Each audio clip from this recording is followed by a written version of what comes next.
Well, good day, good day. My name is Corey Fauconier, and of course, my partner on the other screen is the guy Markel Prines. We are Talks Over Drinks. It has been a long while since Markel and I have recorded a show. There have been several emails, text messages, phone calls, and social media posts requesting the return of Talks Over Drinks. Like Markel and I have said in the past show, if you pick something up or you create something, you have the ability to put it down. Markel and I are both self-employed at this point. He does affiliate marketing from home, and Mandy and I and Eva are over-the-road truck drivers, so we're away from home a lot. And I think that we have sat on the sidelines long enough, kind of what's going on politically, socially in the world at this point. And Markel has been working at home, so we decided to give the fans what they want and return the show. The format is going to be a little bit different because, like I said, Markel and I are not in the same place. However, we still have something that we want to contribute. And like I said, the fans have contacted us and said that they like to see us back. So definitely excited to be back. I'm transmitting directly from Anniston Terminal, Alabama. So I'm over the road right now. We've had a down day, and Markel and I decided that we were gonna, attempt to bring the show back today. Markel, what you got going on in Virginia? Man, well, definitely is great to be back. It's great to be able to put on the show and come back to the people. I'm here in Midlothian, Virginia. It's looking pretty nice outside.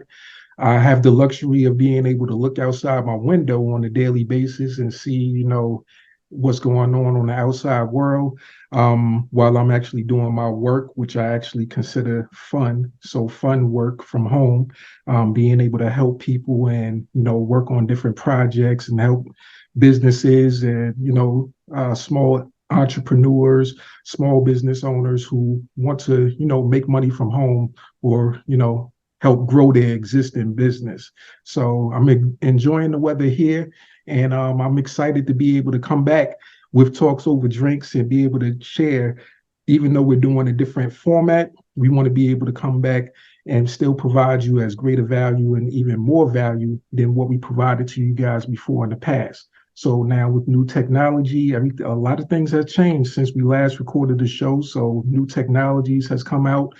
Some of the old technology that we didn't take advantage of before, we're able to take advantage of now. And even though we're in two different locations, we're able to, we're going to utilize things like Zoom and other platforms in order to be able to share with you guys and be able to bring you helpful information. So going forward, we want to be able to give you interesting interviews, bring you, this, traditional aspects of what we like to bring you guys, local events, politicians, things that's going on in the political world to help you decide what's right for you and your family so that you can make better decisions for yourselves.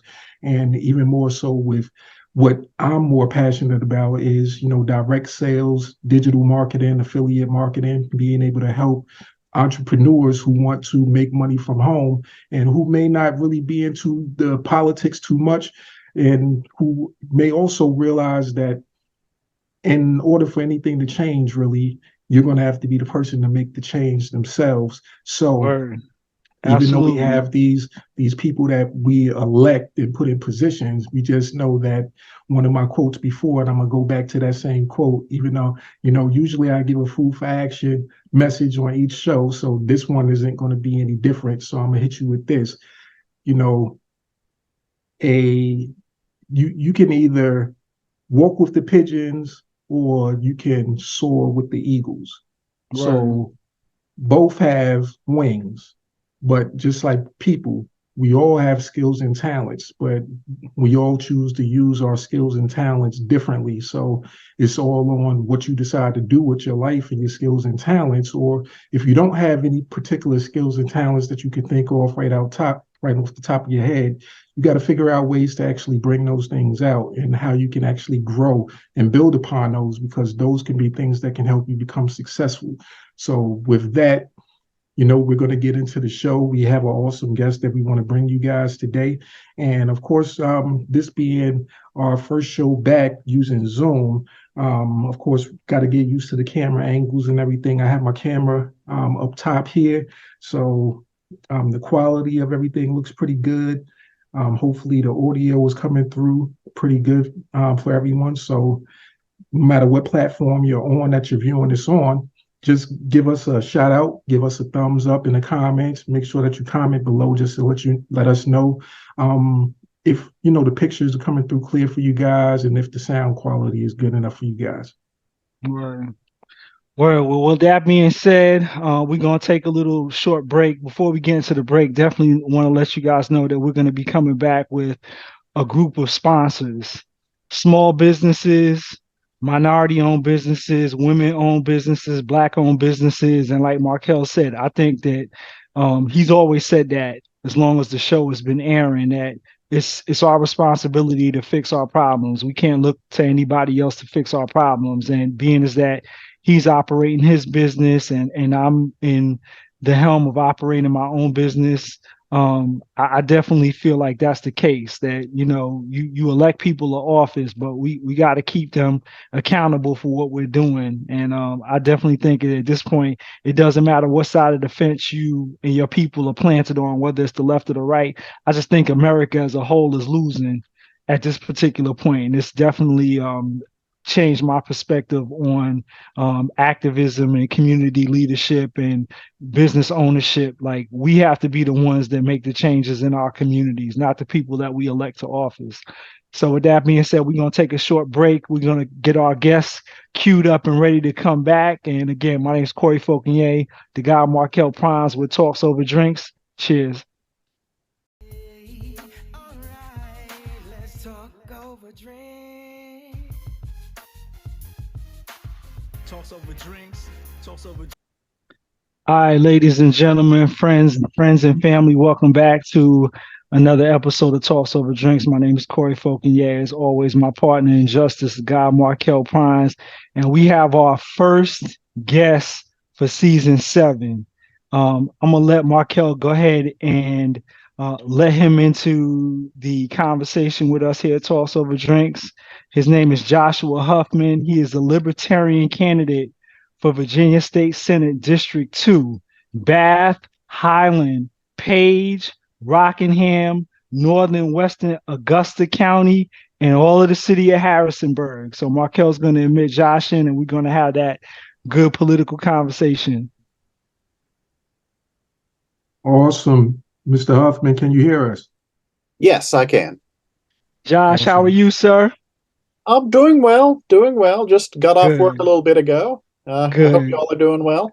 Everything is good. So before I'm going to let you jump into everything, I'm going to segue into, I learned first about the Libertarian Party back in 2016 when James Carr and Robert Sarvis were running for Congress and governor, and they were invited to the Crusade for Voters voter forum by my brother in Christ, Sandy Sanders, and my good friend from Toastmasters, Reggie Ford. So Reggie, Sandy, and the Libertarian Party are probably the reason why we started Talks Over Drinks in the first place, because I felt like the Libertarian Party never was able to get any traction in the media. So just like a lot of other podcasters and bloggers and vloggers, we just had to make our own ability to get the story told. So I'm very excited to have you on the show, Josh. Tell us a little bit about your district. Tell us how you became a libertarian, and just tell the viewers and the listeners what you would like to say to them in this end of the political voting time here in the Commonwealth of Virginia. All right. Well, the district is the newly created Senate District 2, which includes Highland County, Bath County, Page County, parts of Augusta County, Rockingham County, and the city of Harrisonburg. Okay. It's an amalgamation of three different districts. At one point, we actually had 3 state senators in this last session. We had 3 state senators representing our district, 2 Republicans and 1 Democratic one. And one Republican decided not to run anymore, and the Democratic candidate actually decided to move to Charlottesville to try his luck there. Okay. So yeah, let's see. So you're asking about the Libertarian Party as well? Yes, sir. Well, yes, my first connection with the Libertarian Party actually goes back to 2010. Okay. At that point, we had a Libertarian candidate running for Congress, and that was the first Libertarian candidate I'd ever met. And found out that he shared a lot of the same principles that I did. Did and do. Because prior to that, of course, I'd just been voting Republican because that's what I'd been doing, and Right. interested to find another option. And after that, of course, got involved with Robert Sarvis in 2013 when he ran for governor. Okay. Then, of course, the Senate in 2014. That also happened to be the year that I joined the Libertarian Party. Actually, I guess I joined. Shoot, I can't remember precisely. It's been a while. Okay. Yes. So what your political platform issues, some of the things that you would like to educate the constituents of your district to during your campaign? What are some of the things that you like to bring to people's attention? Well, first of all, that they actually have they have more choices, and they should have more choices. Um, you know, I from 2017 to 2019, I was went and got a master's degree from West Virginia University in comparative politics and American politics, and Okay. just we in America we're sort of locked into this two-party system, but that's not normal in the rest of the world. I mean, we think, oh, well, we've got two choices on the ballot. That's all that we need. But in so many other countries, I mean, heck, even in Canada and Mexico, they have more choices on the ballot than we do here, and there's something wrong with that.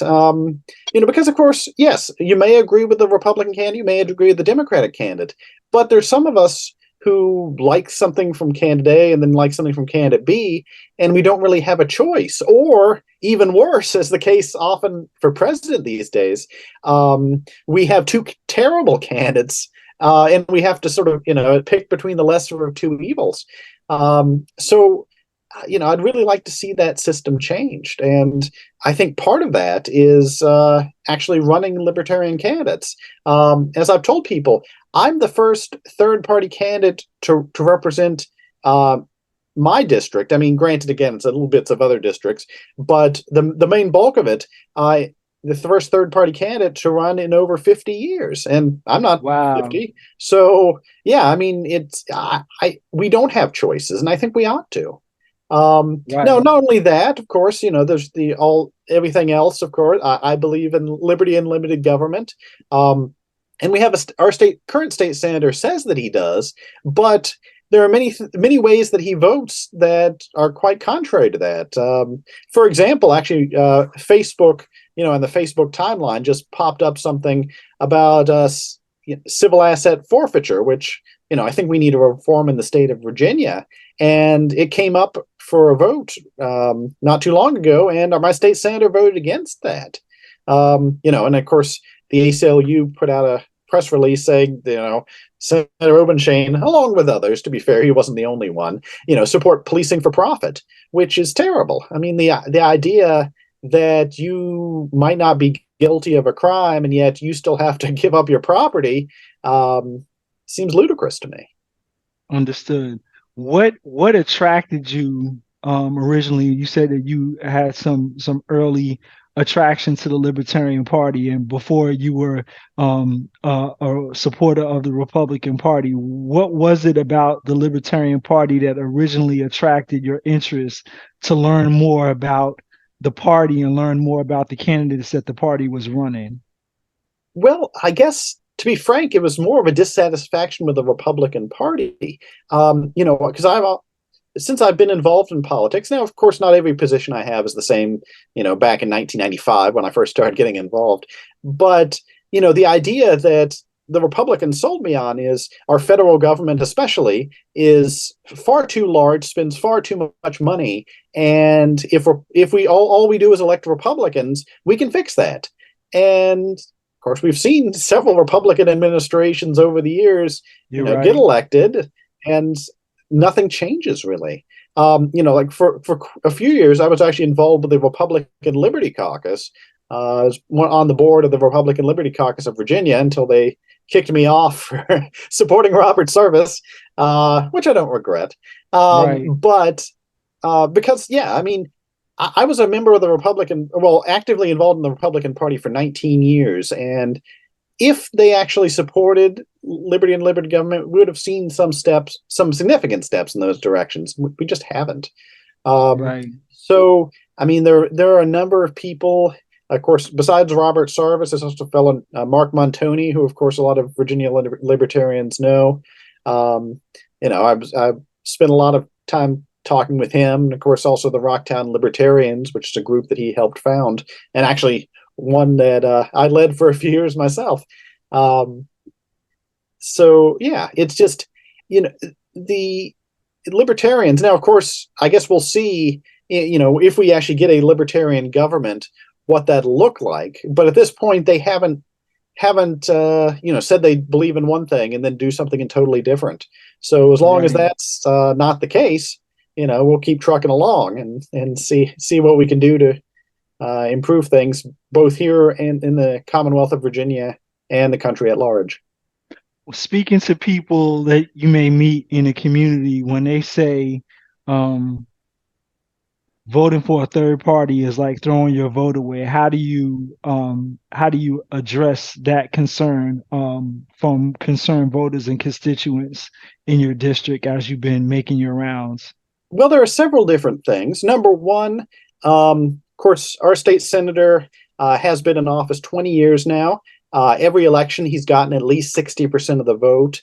Of course, most people are labeling this as a safe Republican district. So really, it's so I've had a few people say, "Oh, well, if we vote for you, the Democrat's going to win." And I said, "Well, if you look at the historic trends, that's probably not going to happen." But more importantly, and this is, I know they use the term, throwing your vote away, and of course, by that metric, I've thrown my vote away plenty of times. I voted for candidates, both for president and other offices that aren't going to win. But if we actually want change, if we want things to change, we can't just keep doing what we've been doing.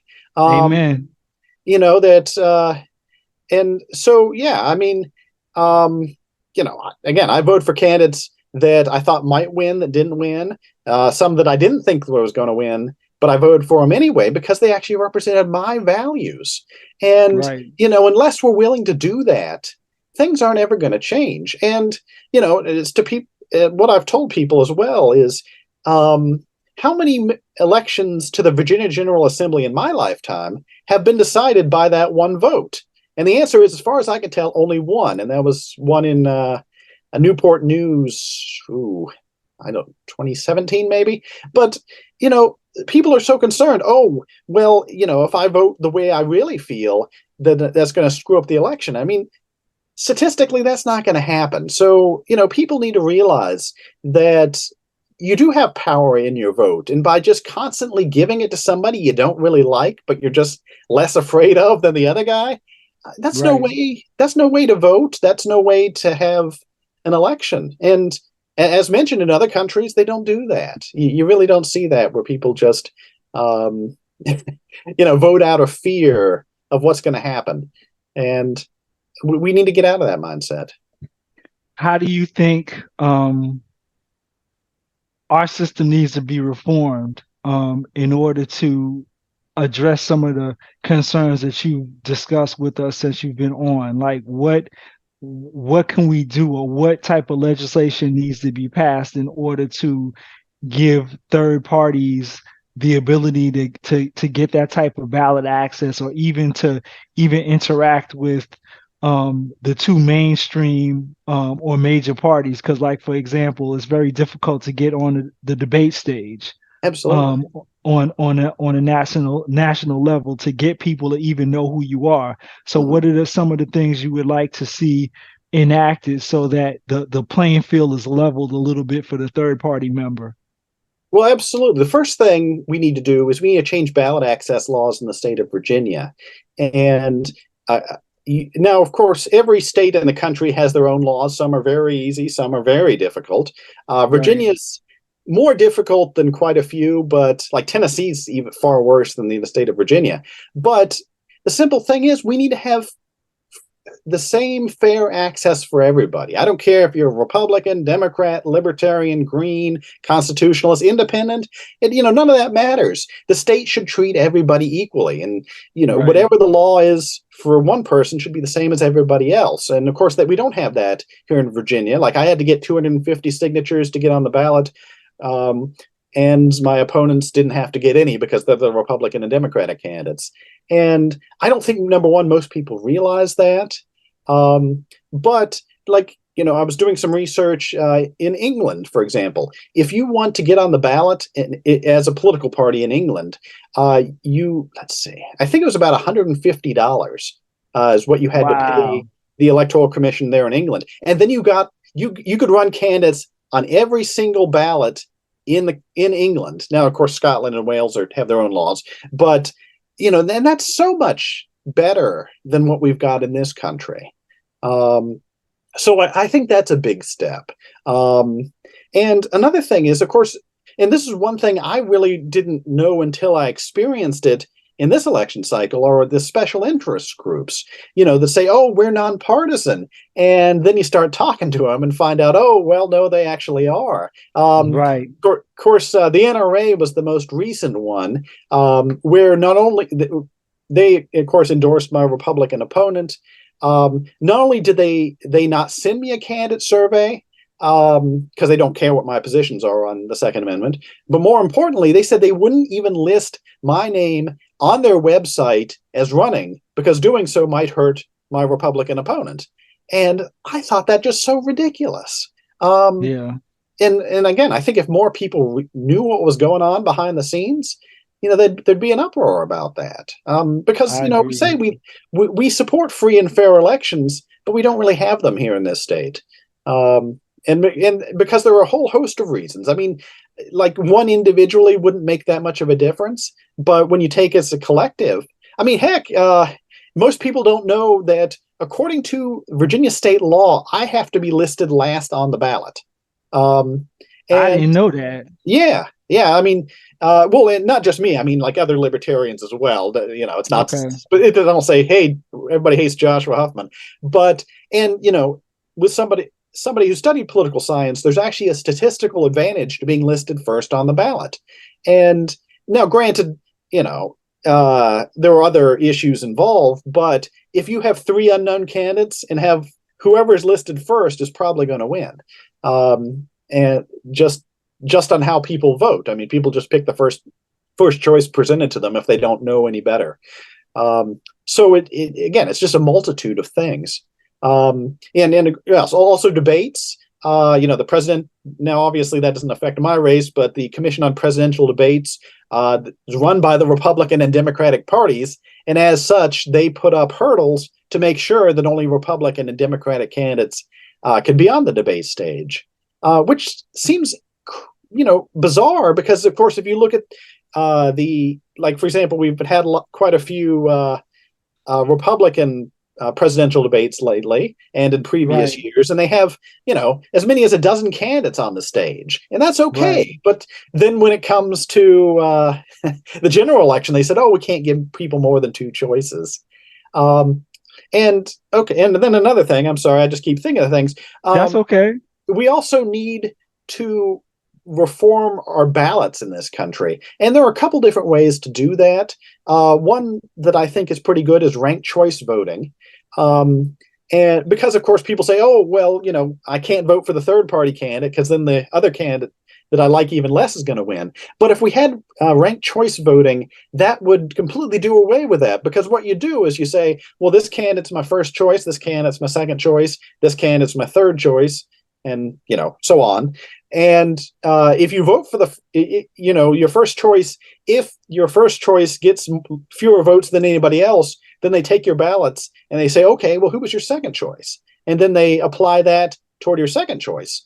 Right. And in that way, not only does it better reflect the will of the voters, it also makes sure that you don't get somebody elected who 40% of the people in the district want them, but which is not a majority, but he or she happened to get more votes than anyone else. I mean, of course, we saw that in the gubernatorial race here in Virginia in 2013, with Terry McAuliffe getting more votes than anybody. And of course, the Republicans said, oh, Robert Service, he spoiled the election for us. But if we had something like ranked choice voting, we could say, hey, if these Service voters didn't vote for Service, here's who they would have chosen. Right. I probably would have just left it blank because I didn't like either of the two candidates. I understand. But it's a much better system. I mean, and another idea I'd like to see implemented, just because they held an election actually about 2 weeks ago, was how they do it in New Zealand. And they also do the same in Germany, in case you're wondering, where when you go to the polls, you actually get two votes. One, you cast for a candidate just like we do now. We have our district and you have your representative. But the other one, you vote for a political party. And say, for example, if your political party gets 15% of the votes, then in that section, your political party also gets 15% of those seats. So it creates a system whereby there's a more diverse opinions. It's not just, oh, team red, team blue, and well, hope you like one of those options. Right. And yeah, like in the New Zealand election, they had, let's say, 1, 2, 3. I'm just doing off the top of my head, 4, 5. I believe they have 6 parties that won seats in the New Zealand election. And so that way, of course, one party doesn't get a majority. So therefore, they actually have to work with the other parties. I know, scary thought, to actually get things accomplished. So it can't just be, oh, well, this is what the Republicans want, or this is what the Democrats want. It's like, well, this is what the Republicans want and the Libertarians want. This is what they've hashed out. Or, the Greens or whoever it is. It doesn't have to just be the Libertarians. Do you think that in some of those European countries that you just gave examples of, do you think the governance is much more equitable? Do you think more things end up getting done as opposed to how it is here in the United States? I believe so, yeah. I mean, and like specifically looking at New Zealand, I've spent a lot of time researching New Zealand these days. They actually had a system that was just like ours in terms of how we vote. And they said, this isn't working for us. There's something better out there. And they switched it over to what I mentioned. And they've done polls ever since then, and people are happier. They feel like they're better represented than they were before. Now, that's not to say, of course, is everybody going to be happy? No. I mean, there's no political system where everybody's going to be happy. But I think any system that better reflects what people actually want, and they could actually look at the legislature and say, oh, well, my party might not be in power right now, but we've got a few good people over there, fighting the good fight. Where, of course, if you're not a Republican or a Democrat in the state of Virginia, who do you got? I mean, yeah, there are, and there are a few good Republicans and a few good Democrats in there. I was sort of sad to see one of them lose his primary race earlier this year. But ultimately, yeah, I think we get a far better system with something like that. That sounds good. I'm gonna just do this. Hey, Markel, can you hear us still? Yep, I'm still here with you. You got a question for Josh? Yeah, getting a dose of all this good political knowledge here. Really, as I stated in the beginning of our intro, I'm more of I don't think too much about what's going on from a political standpoint. I used to be more heavily involved or deeper into the politics. But when it comes to candidates running for different positions, I always like to follow the journey in life that individual has gone through from beginning to where do they see actually occurring in the future. So, Mr. Huffman, I definitely wanted to start off with, where did you get this passion, or where did you get your passion for politics? Was it something that maybe in your family you were raised and politics was just thrown around the household, or things in your community that you saw that you just, made you want to just hop into politics? Well, actually, yes. Thank you for that. I come from probably one of the least political families that you'd find. I mean, that we somebody we didn't really talk about politics at the dinner table or anything like that.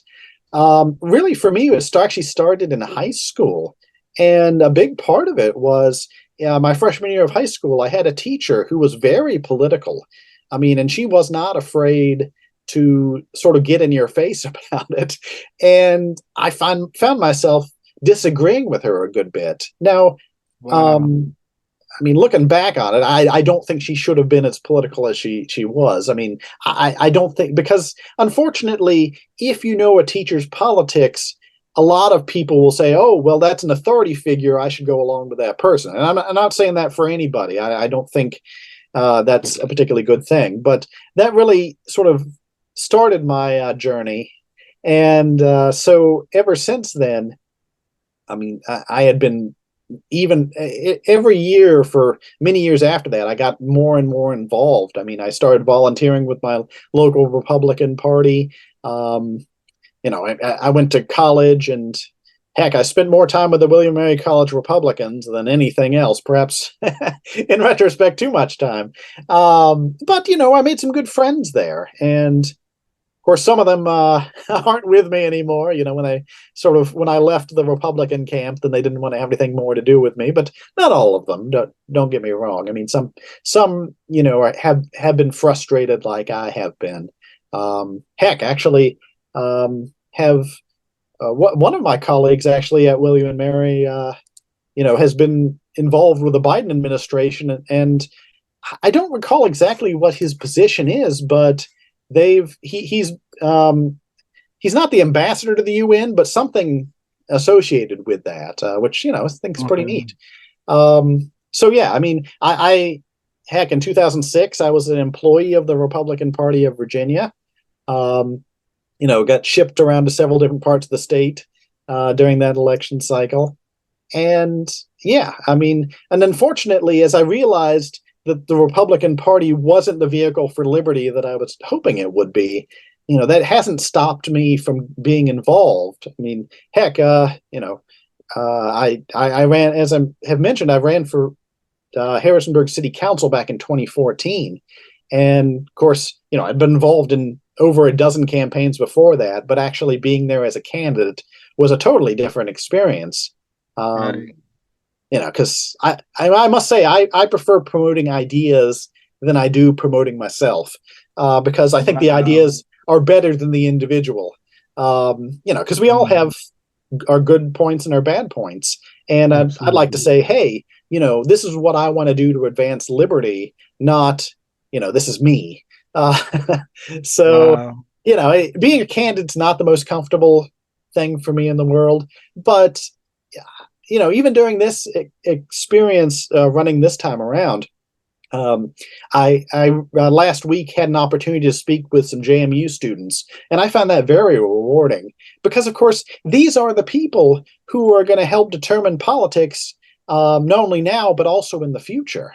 And Right. Absolutely. so I've always been big on student activism. Heck, later this week, I'm speaking to a group of high school students in the district, and and I'm aware most of them cannot vote because they're too young. And so, looking in terms of running in this election, maybe that's not the best thing. But, as they've said, a politician thinks about this election this election or the next election, while a statesman thinks about the next generation. And I think Wow. ultimately that's far more important. How I do in this election isn't nearly as important as what direction does both our state and our country take for the future. And if I can look Wow. back on this and say, I've made a positive step in that direction, that's great. That's really what I'm aiming Absolutely. for, because it's hard. It's hard to unseat a 20-year incumbent who's raised, oh gee, I think about 300 times as much money as I have. He's It's got, got to be term limits. I well, don't sure, know. I mean, I sure. don't, like I said, I've always said this in the beginning of my getting to know members of the Libertarian Party. I've always felt like I was treated as family. I've Mhm. always been disappointed that there haven't been more African Americans being part of the Right. Libertarian Party in various states. Mhm. I've worked on several campaigns just like you have, Josh. You know the the campaign that I worked when BLM came up, when Mhm. it was time for um, the presidential campaign, they wanted to endorse the Libertarian president and vice president. And I was like, all right, BLM, you know, there's going to be another campaign for something local next Sure. cycle. And I don't want to be the only black person saying, hey, Sure. vote for the Libertarian Party. But Yeah, BLM they didn't connect with me like that. So my thing is that to me, the Libertarian Party has been my family. I've learned a lot. I feel like I've been treated the way Dr. King said we're supposed to be treated by the content of our character. We bring our ideas together to the table and we try to motivate people to understand. I mean, I think the biggest issue that we have is the ballot access. yeah, And I think that if a Libertarian Party or any other third party could overcome that hurdle, it would do people a lot of good. absolutely. And, and in closing, just because we're coming to the close of our show, I did have just one additional question, and you kind of touched on a lot of what I was thinking, so I was just letting you flow with what you had to Sure. say. Of course, you touched on how you got started and what got you motivated in getting into the politics. Mhm. Um, Now, talking about your position, like you said, of course, the hopes is that it sheds light on what's actually it's to bring awareness to people just to know what else is out there available for you to choose from. Now, a person who's running for the position that you're running for, what are their core responsibilities and what are they able to actually change and, readily available to inflict change right out of the gate? Because also we talk about having that having to deal across party lines. So a lot of times things don't get done because people don't, Agree. agree. So Yep. what are the things that readily available a person that's going for your position is able to actually inflict and do? Well, that's a good question, and some of it I don't know because I looked back on it, and the last time a third party candidate won a seat in the Virginia Senate, it was over 100 years ago. So it's been a Wow. long time. So we haven't actually really seen that. But someone asked me recently, said, "Well, would you?"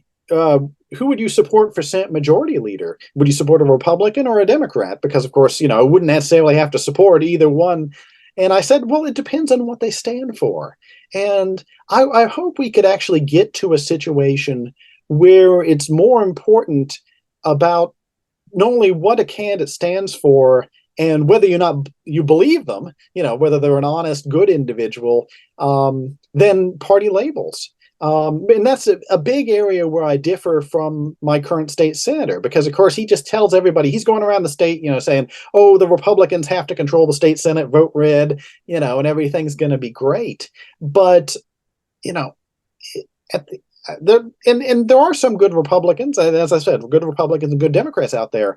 But the idea of making this blanket support, I mean, heck, in my experience with the Republican Party, you have to sign a loyalty oath to the party to support their candidates, regardless of who they are and what they stand for. That's crazy to me, Yeah. because again, sometimes they nominate people who I feel are terrible individuals and also Right. have terrible positions. I mean, heck, with Corey Stewart, when he was the Republican nominee for Senate, I thought, well, I'm glad I'm not a Republican, or the same with Donald Trump.